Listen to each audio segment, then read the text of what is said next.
Hello friends, in this session we are going to start an interesting and important topic. Have you ever wondered why you are not able to write with a ballpoint pen on a mirror but instead you are able to write it on a paper?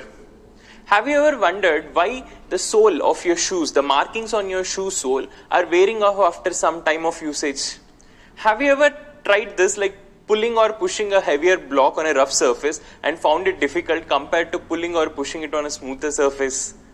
So by now you should have understood what topic we are going to discuss. That is friction. So friends, already you have learnt about friction. So how do we define friction? So most of the people have this misconception that they define friction as friction is a force, is a contact force which will oppose motion. But I will say it is a wrong statement. So the right statement will be friction is a force which will oppose relative motion between two bodies. Let us try to understand this. So suppose, say I have two bodies, okay, lying one on another. Say this is a smooth surface,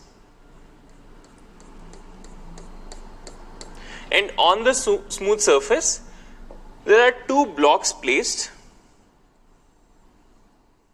Say this mass is m1 and there is another block placed. Say its mass is m2. Okay, now say this surface is smooth and say this surface is rough.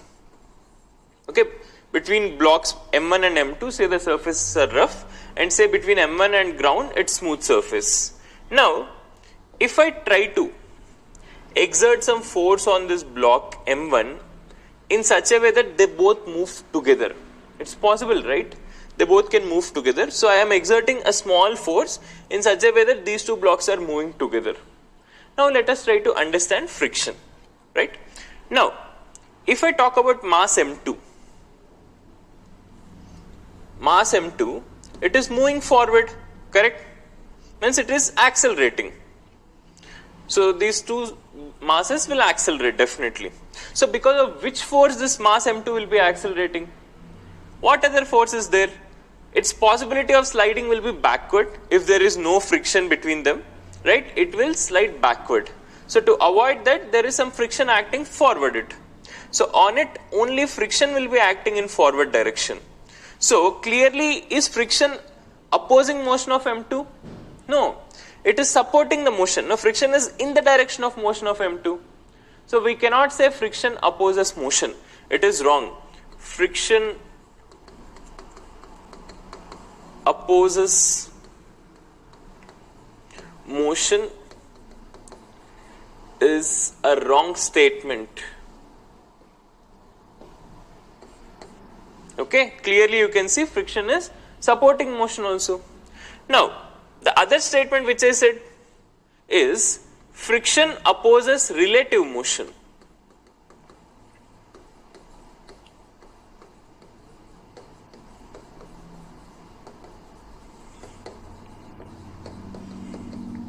Okay, let us try to understand this. Here, with respect to m1, say there is no friction between m1 and m2. Okay, say there is no friction between m1 and m2. Then what will happen if I exert force on m1? Only m1 block should be moving forward. Only m1 block will be moving forward, and m2 should be there itself if there is no friction. Now, what will be the relative motion of m2 as seen by m1? So it is like a tree at rest, and this is like someone moving ahead of it. So when you are moving on a vehicle and you see a stationary tree or building, how do you see it? You see as if it is moving backwards, right? So similarly here also, as seen by m1, m2's motion will be in backward direction. That means relative motion of m2 with respect to m1 is in backward direction. So friction will oppose that. That's why friction on m2 will be in forward direction. Okay? Friction is opposing relative motion. Now, here two blocks are there. So will friction act on only one block? No, it will act on both the blocks. Action-reaction pair. So this is action. So definitely reaction should be on mass m1 in the opposite direction. So on mass m1, friction will act in backward direction. Okay.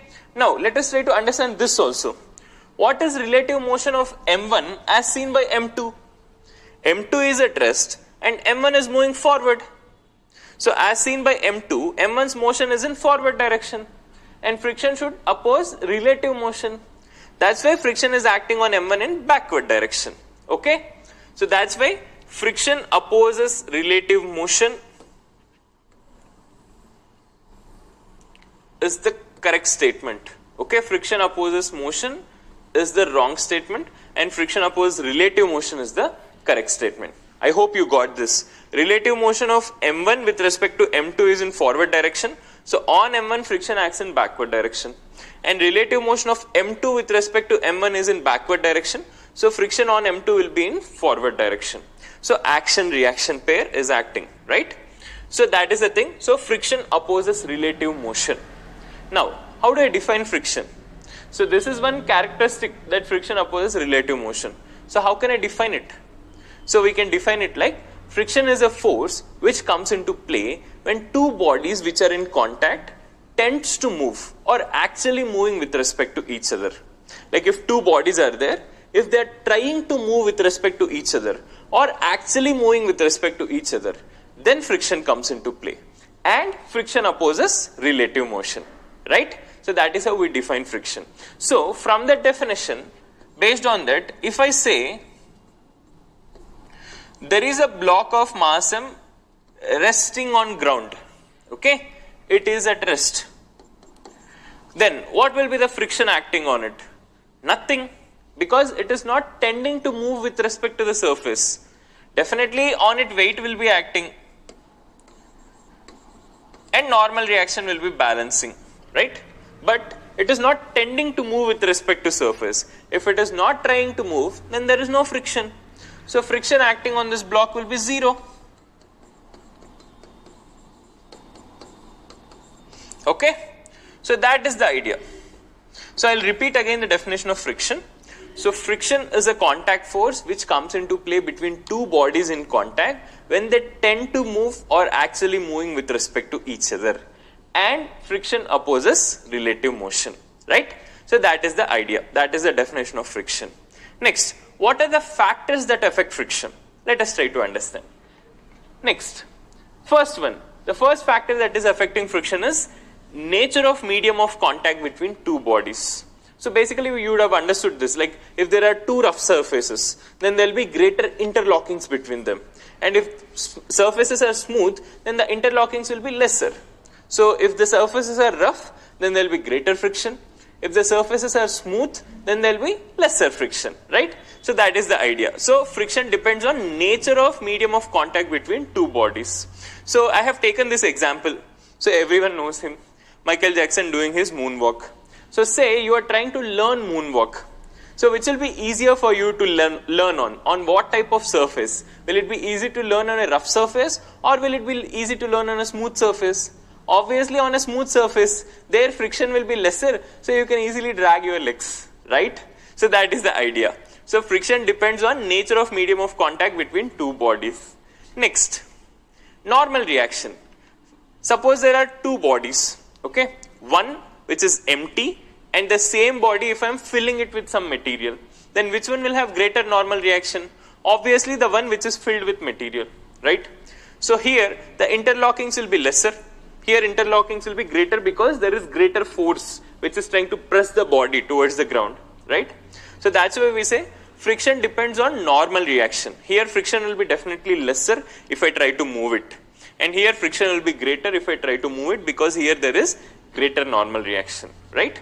So friction depends on normal reaction and greater the normal reaction, greater the friction, right? Next, area of contact.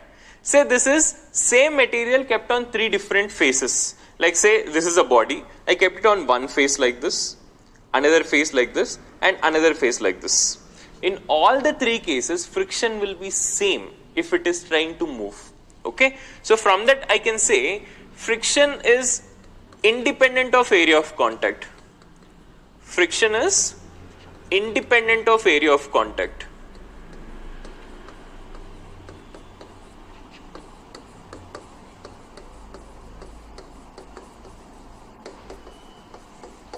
In these three cases, nature of material is same and normal reactions are same, right?